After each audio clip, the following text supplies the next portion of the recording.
Frogs with your men's head basketball coach, Jamie Dixon. This is our summertime special, Coach. Welcome back. Well, it's good to be back. It's time. It kind of starts for us. It's practice number 1 was yesterday, number 2 today. So it's 32 practices, and like you said, summer really for us is the starting point because we can do a lot of stuff in the summer and it continues on into the fall. And as I said.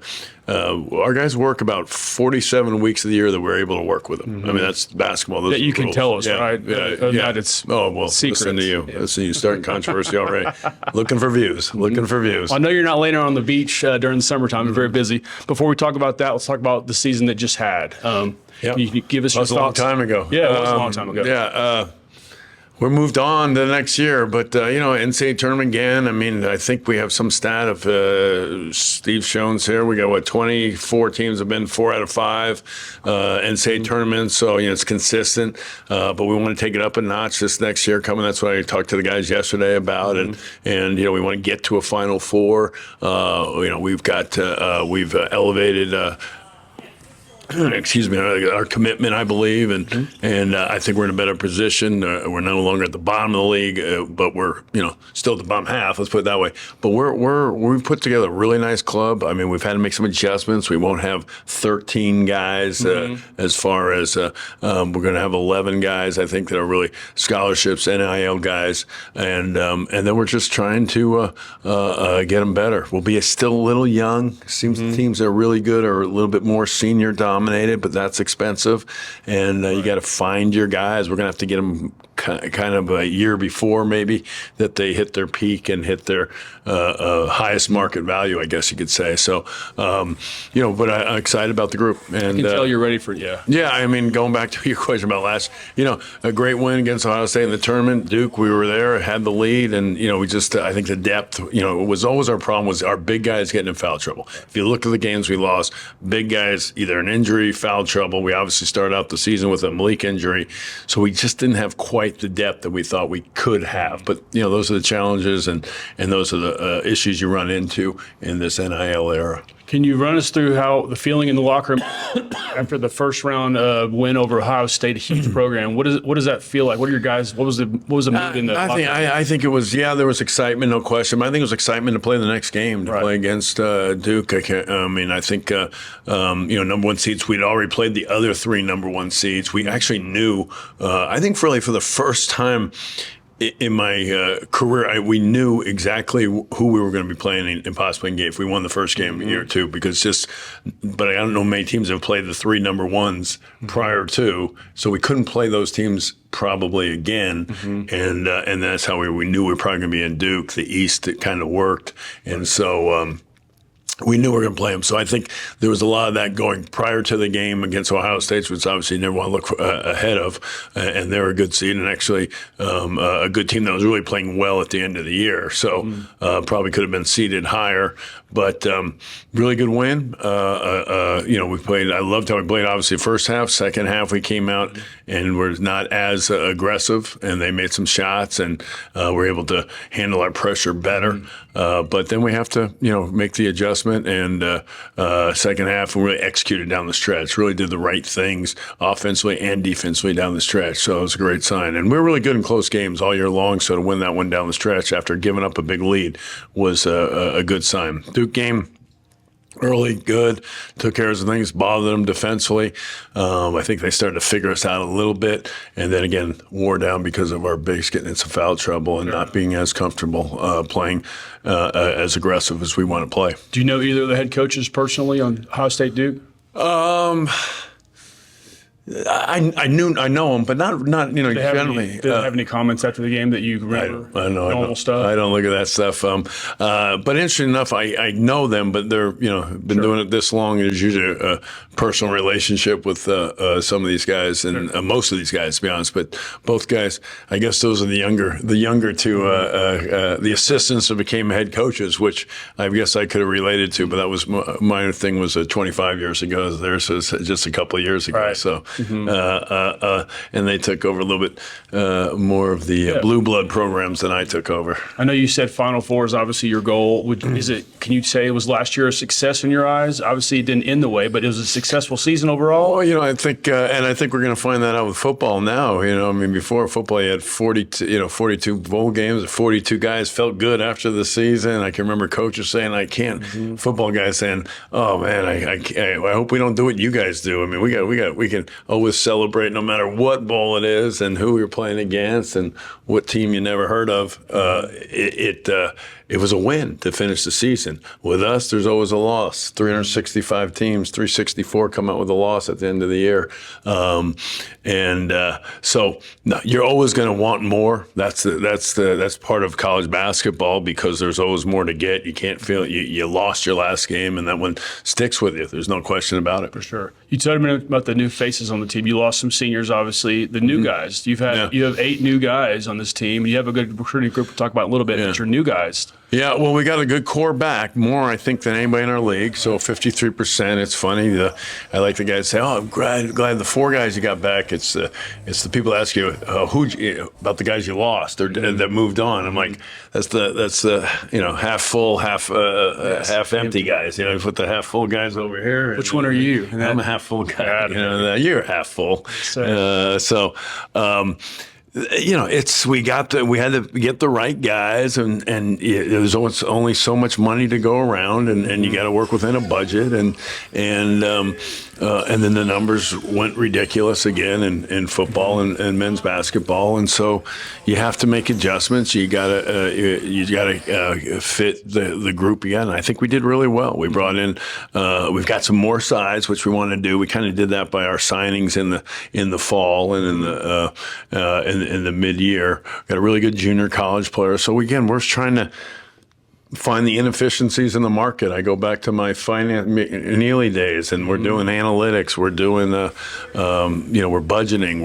We've got to find where there's some guys defensively. We think that's not as easy to quantify and put in analytics. So we think we can find some things defensively that we can make ourselves a better defensive team and not pay the price that it costs. Junior college guys, we've obviously hit on those in the past, and obviously Xavier was a great find by Coach Broussard and myself. His school's right down the street, and know the coach for 35 years, but in California.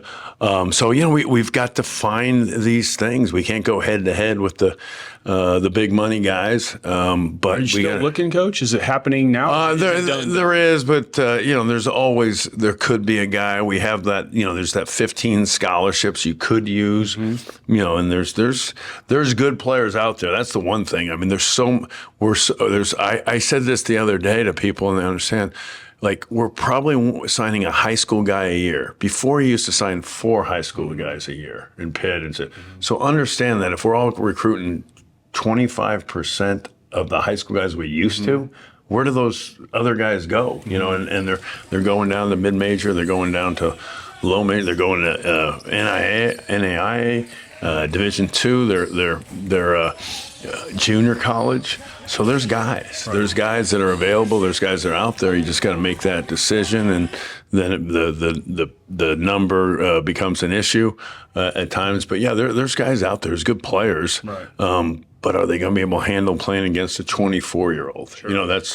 That's the biggest challenge. I mean, you're playing against a 24-year-old and you're 18, and the international thing is now. All these things have changed because of it. And as I've told people for years, when you were 12 and you were on the 12-year-old team, you weren't playing on the 17, 18-year-old team in high school. It's just, and now add 6 more years to each, but still, you got better, but so did the other guy that was 17 and 18. If you walk us through some of the new faces? Yeah, I mean, start with the big guys. Hunt, Australian kid, rebounding at a high level. He's got good hands, got to get his body better, got to get conditioning better. I think that's one thing we're really looking at. I'm going to focus more on the bigs this thing because all 3 are new, all 3 are critical. They've got size. We've got to push them. I'm worried about conditioning with the three of them. It's really in just a one day. That might be our biggest challenge here. So, but we also knew we were going to rotate guys in there at that 5 spot. But Luke's the Texas Tech transfer, had some injuries, who was highly, highly recruited a year ago as well as this year. He's a shot blocker. He's got great feet. Conditioning is going to be, we got to get him more offensively solid. We got to get the fundamentals down with him better. And then Milos, who was here for a couple of weeks working out on his own, and then now he's working with the Serbian team, the under-20s. So he's going to miss some time. That's going to be a challenge for him. And then, so those are the guys that's going to be key. Now we can play Xavier, we can play DJ, the transfer from West Virginia, who's bigger maybe than we thought. Big body, Xavier. Kind of want to keep them as 4s per se, or big forwards, but they can also do that when we go small. So those are the guys. Still working on a couple guys, yes, but Trent is the point guard that the junior college kid, best point guard in the junior college, best player in the junior college. So we like him a lot. Who we got? Tanner's back. We had Gavin Sykes, the Long Beach kid, who was really the guy that I think was solidified our group. We were really struggling to find that guard, and they could shoot it and had some size. And I think we found we can play Trent and Brock together, yes, but we wanted to have another big guard with Tanner and the ability to play both 2 and 3, and maybe a little point too. So I am a little concerned about our third point. That's something we didn't have to deal with last year because while we had injuries to our big guys, we didn't have injuries on the perimeter to our guards, so that was interesting. So we didn't play 3 really good guards, didn't play much at all because our 3 good guards stayed healthy. So. I think we covered everybody. We got a couple other guys. Murphy's a guy, it's a shooter, a program guy.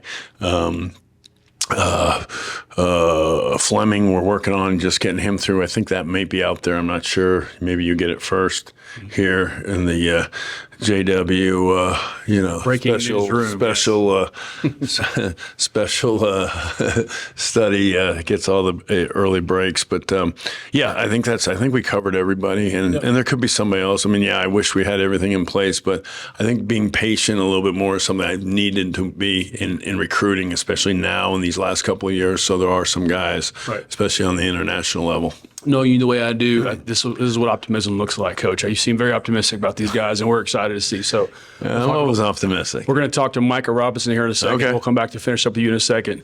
We're going to hear from our sponsor, Richard's Rainwater, first, and we'll be back to talk to our Mr. Number 5, Micah Robinson, on State of the Frogs with your head coach, Jamie Dixon.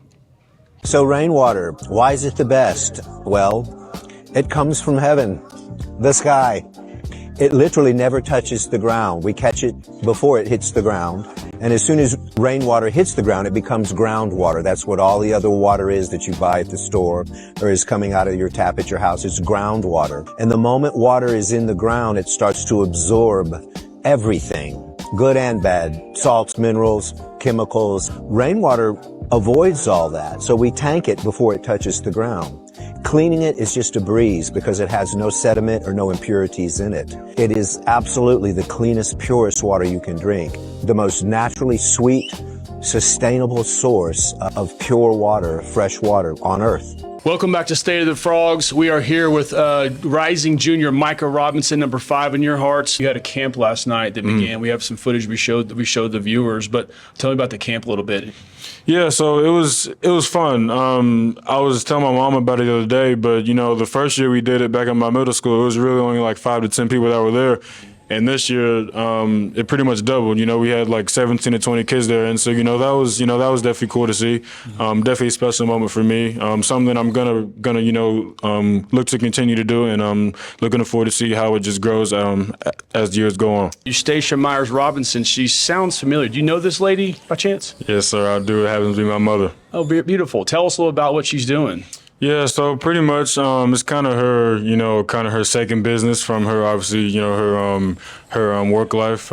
She does so much for me, and that's kind of consulting and kind of management for me, I guess you can call it, and that's kind of her, second business for herself. So she sounds like a lovely woman. Tell us. I mean, she's a big fan. Obviously, she's been around for you for a long time. Tell us a little bit more about this. Yeah, so she's like I mentioned, she does a lot for me, and a big thing for her on me is to kind of use my platform to kind of give back to others, and we kind of use this the consulting business to kind of use that to kind of have events like we just did. Obviously, this was the second time I was able to host them. The first one I did was last year. I was able to do it for my old middle school that I went to, and some of the kids that were going there, trying out for the basketball team. But it was definitely something that kind of means a lot to me because I still remember whenever I was in their spot, looking up to guys growing up, watching guys like Tyrese Maxey, and those guys growing up.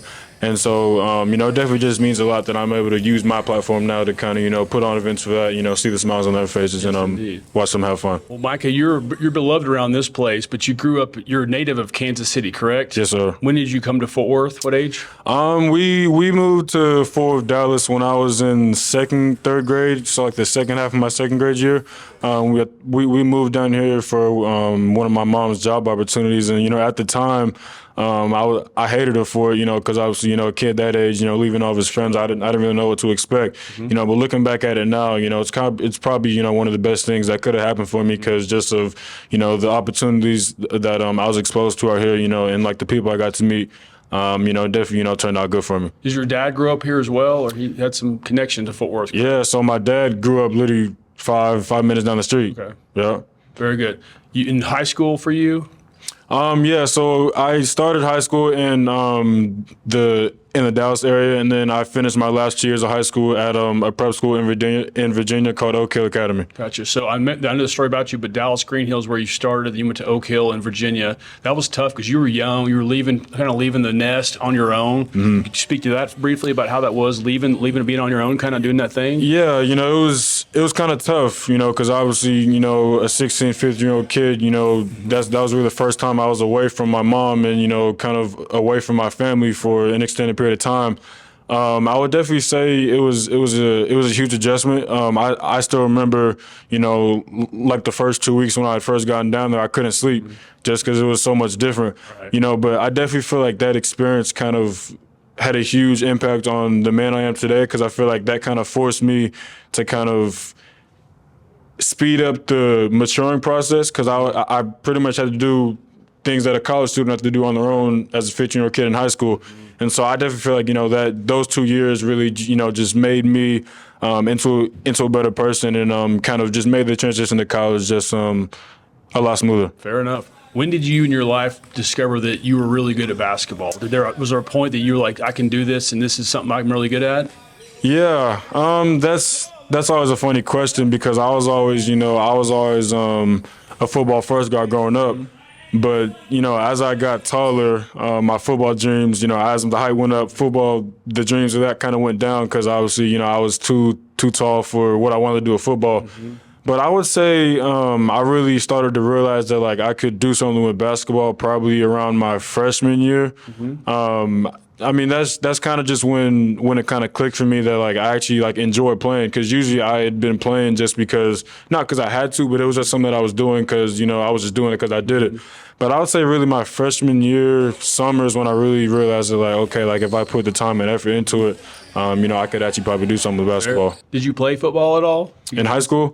No, I didn't. I gave up football my 8th grade year. Okay. Well, we're glad you did. It worked out. Yeah. But you grew up in Fort Worth. You got to see some Frog football and probably some Frog basketball as well, right? Yeah, mainly football. I still remember obviously watching Teron Boykin play. Okay. Obviously guys like that growing up. Yeah, that'll leave an impact for sure. Yeah. How did Coach Dixon find you? Coach Dixon, TCU, they were always on my radar. They were actually, one of the first schools that, I had ever talked to back whenever my recruiting process even started. But I would say they really ramped up their recruiting on me, I would say my junior summer. And, from there, they were the front runner ever since then. And, obviously look right now going into year 3. So What are your thoughts on Coach Dixon? Dixon, man, he's a definitely an interesting guy.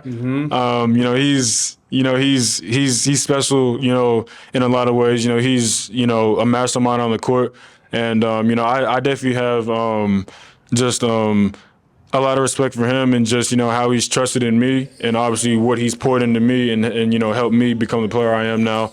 And I'm definitely looking forward to see how our relationship grows going into year 3. Let's talk about last season real quick.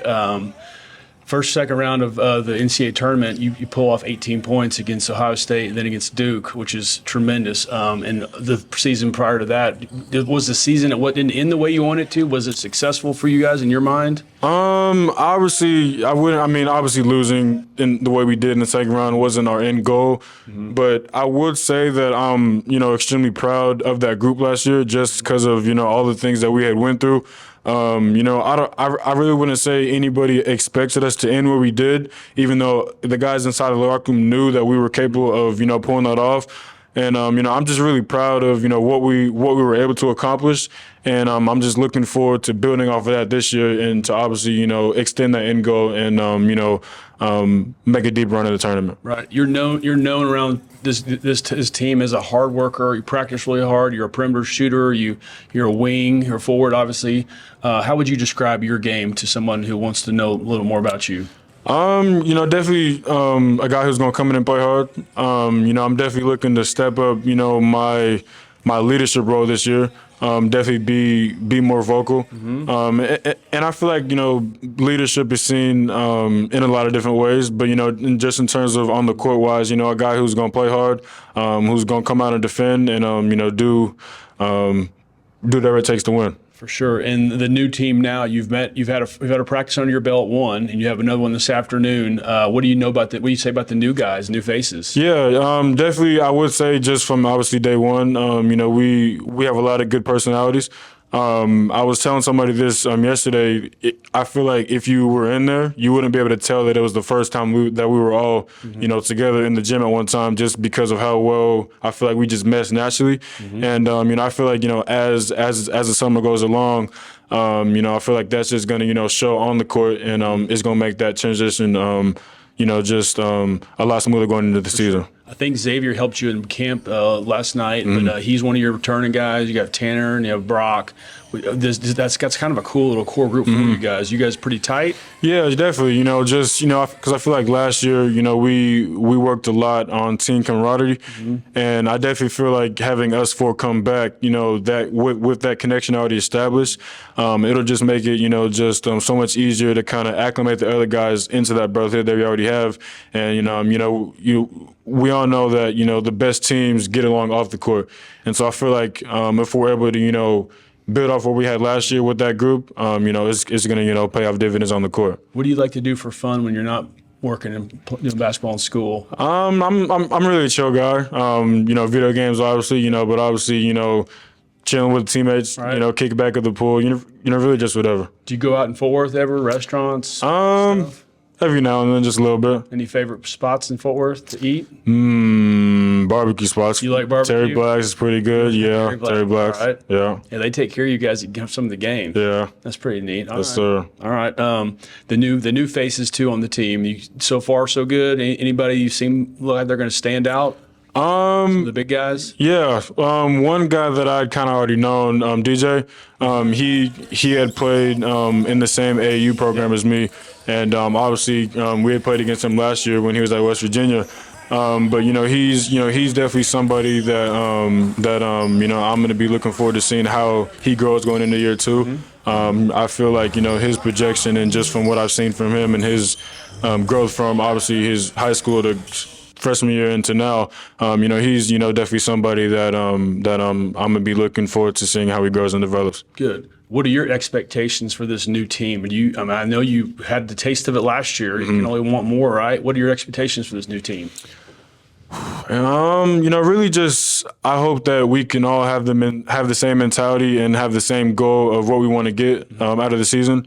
Obviously, winning is obviously the best option, but, obviously there's a lot of things that goes into winning. But I feel like my expectation for this year and for this team is just to have us all on the same page and, have us all come out every single night, every game, every practice, every lift, every workout, just with the mindset of trying to get better every day, trying to learn every day, and, come in with the right mindset to try to win and, do whatever it takes to help the team excel. Micah, you seem like a smart, thoughtful guy. How's school for you? Do you like going to class? Is it something you enjoy, or is it just something you have to put up with? Yeah, see, that's a funny one because my dad, he instilled in me when I was young that basketball's not gonna last forever, and one day I'm gonna have to rely on my brain to get me through life. And so ever since that, I've always taken school serious, right. And I definitely feel like it's obviously it's a part of it, but I feel like it's also important just because, it is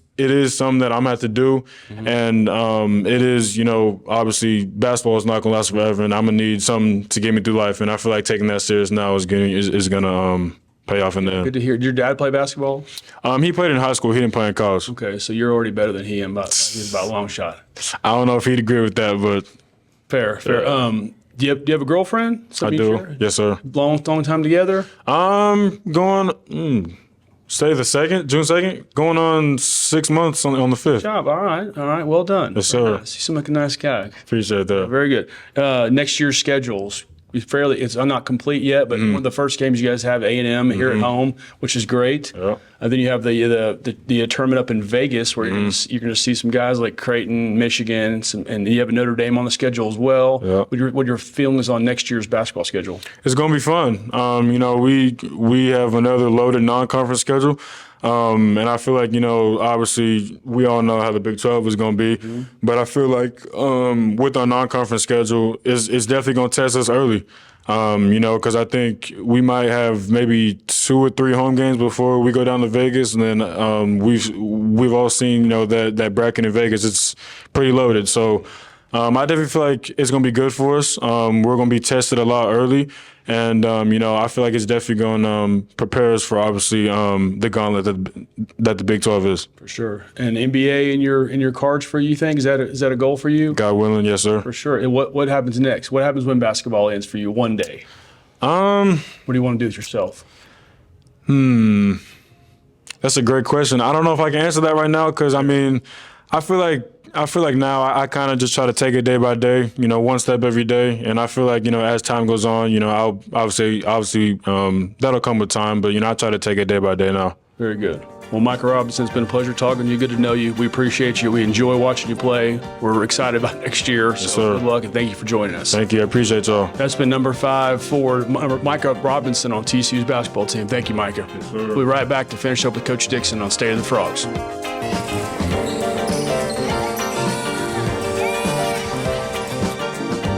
Welcome to the Squire Shop. We are locally owned and operated since 1994. We specialize in the finest men's clothing that the market has to offer at affordable prices with unbelievable service. We do custom clothing all the way to more casual, Peter Millar, Johnny O, kind of everything. Well, my dad's the owner, so I've been around retail my whole life. Oh, it's great. It's the best boss I'll ever have. I know that. We love our TCU community. They have been so good to us. Come see us today. Go Frogs!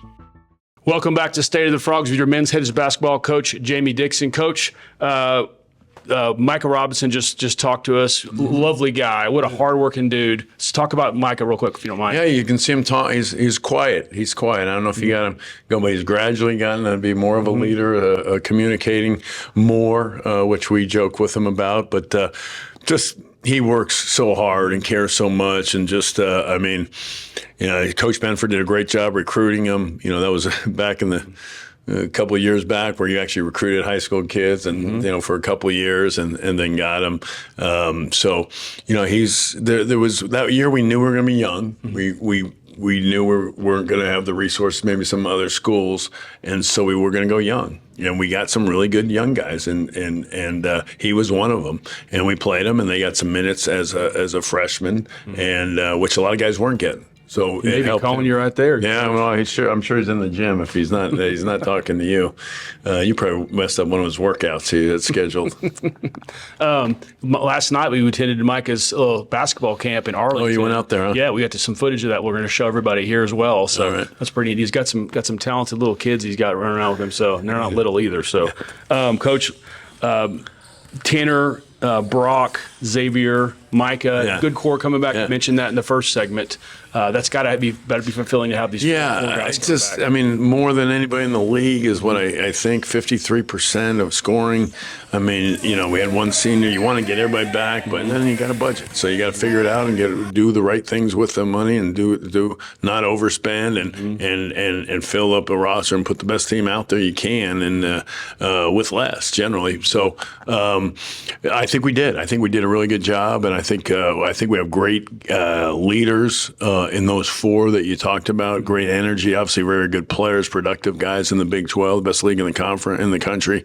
So, but I think they really fit. They're TCU guys. They wanted to be here. As did all of our guys, to be honest. But some things just some things matter, and it's called reality. And so we got a good group, and I like the leadership. Yeah, the numbers stand out, but the leadership. There's Micah right there.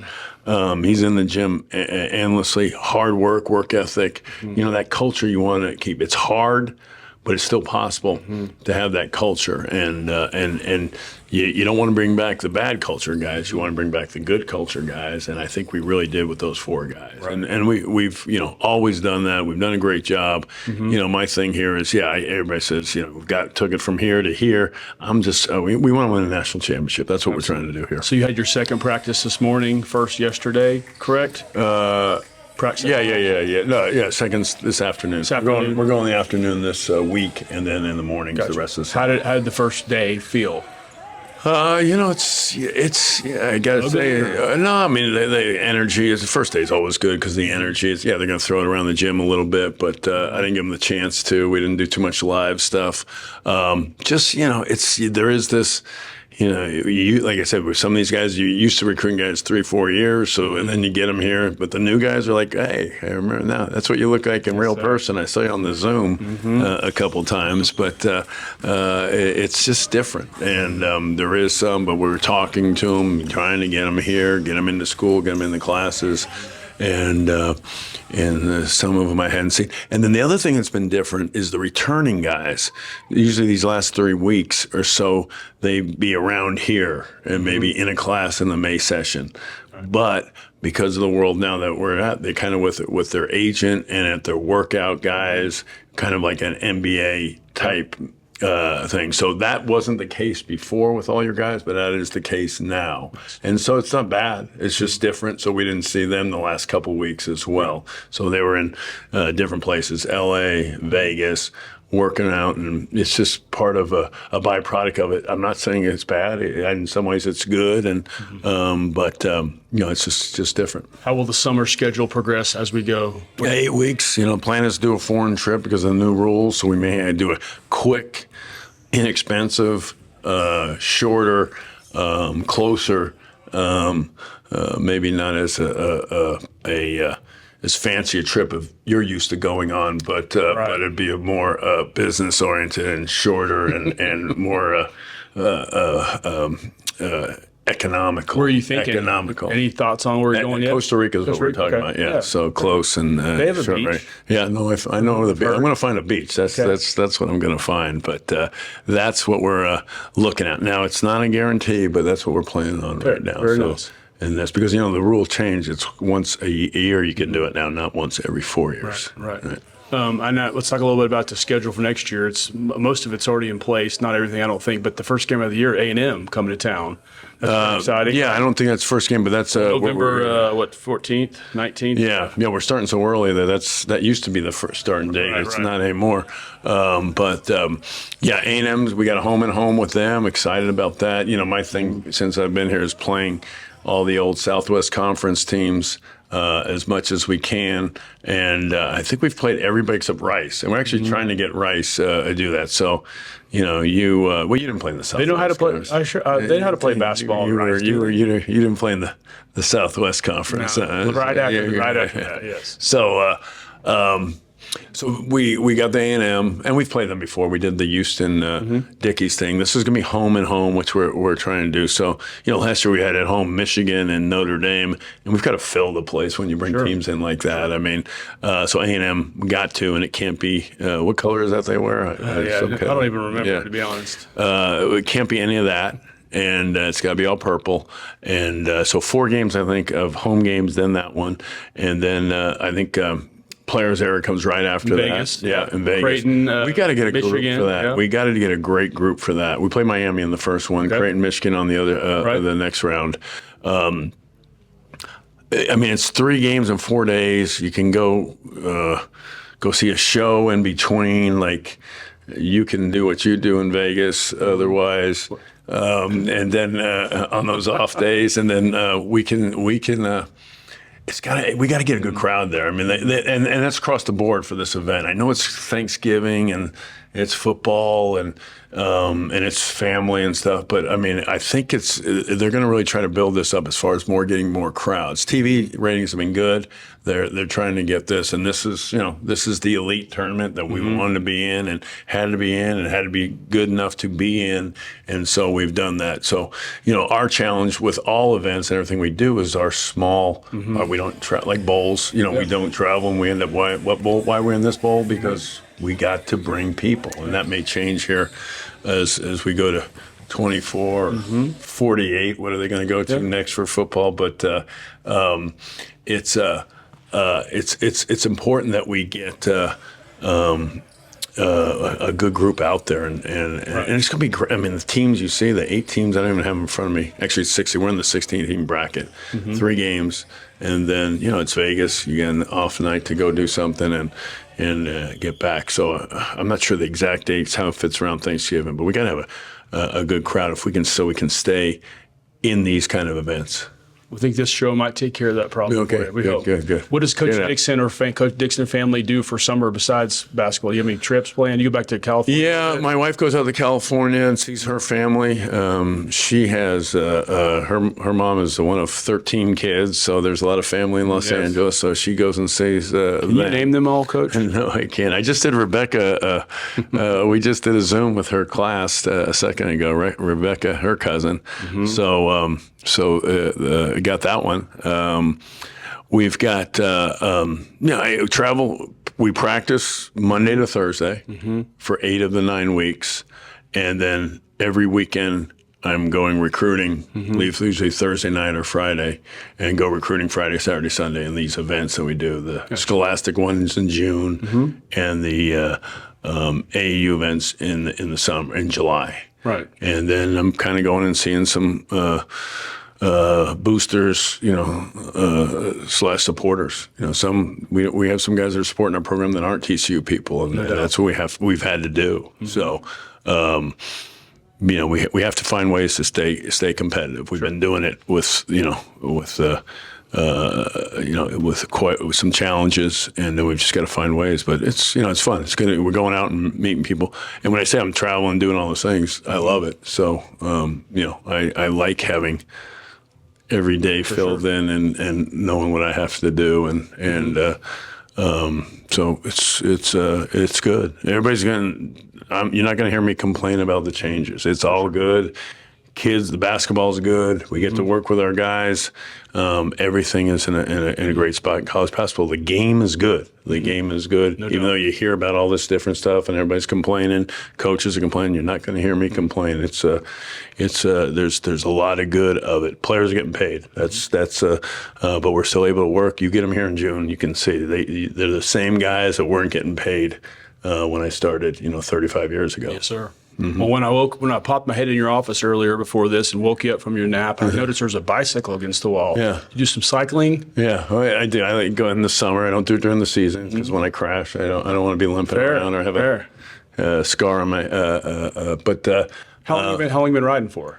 I've always liked riding bikes. And when they say ride, I just go out and I put the headphones on and make phone calls while I'm riding too sometimes. And so it's kind of like. Are you calling recruits on the bicycle? Yeah. That's got to be a kind of experience. Nice. It's different. It's or music, and it's right there. There's a river right here with bike paths and. Don't fall in that river. Yeah, you may not get out of it. So it's good. I mean, that's kind of my thing in the off season. I like to do that. I like to go to the ocean, the beach whenever I can. And I don't like golf, and as much as I'd rather go do something. Very good. So that's Coach, what I like. Thank you for the time. All right. It's exciting Like to see you. You hate golf. Same as you. I don't know. Well, I can't play basketball either, though, so I got that problem. Anyway, Sorry about the calls. it's all good. It looks like that might be Micah looking for some more practice. I'm sure he's right. This has been another edition of State of the Frogs with your men's basketball coach, Jamie Dixon, Summertime Edition. Thanks, Coach. We appreciate you. We look forward to seeing you in the fall. We're very excited. All right. Until next time. Take out the trash on your house there. And thanks to our friends at Rainwater. Appreciate you guys. Until next time. Bye.